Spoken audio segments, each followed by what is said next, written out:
Une ville plongée dans le noir, des immeubles effondrés et des habitants sous le choc. Certains fouillent les décombres à main nue à la recherche de survivants. La situation est très critique.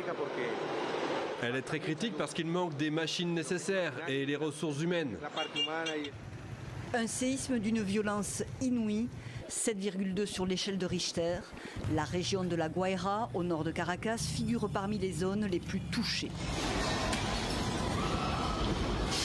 C'est là que se trouve l'aéroport international de Maiquetía, où un député vénézuélien a filmé la première secousse, peu après 18 heures locales.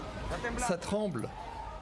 Regardez l'état de l'aéroport de Maiquetía alors que nous sommes à l'intérieur. Voyez ce désastre. Tout est complètement détruit.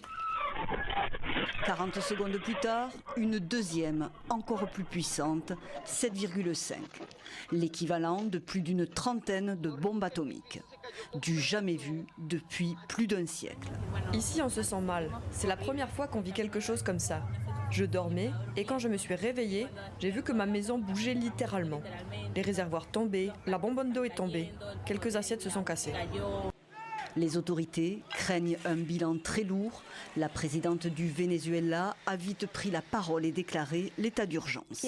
Je tiens à remercier les gouvernements du monde entier qui, immédiatement, après la survenue de ces séismes, ont contacté le Venezuela pour lui témoigner leur solidarité et leur soutien.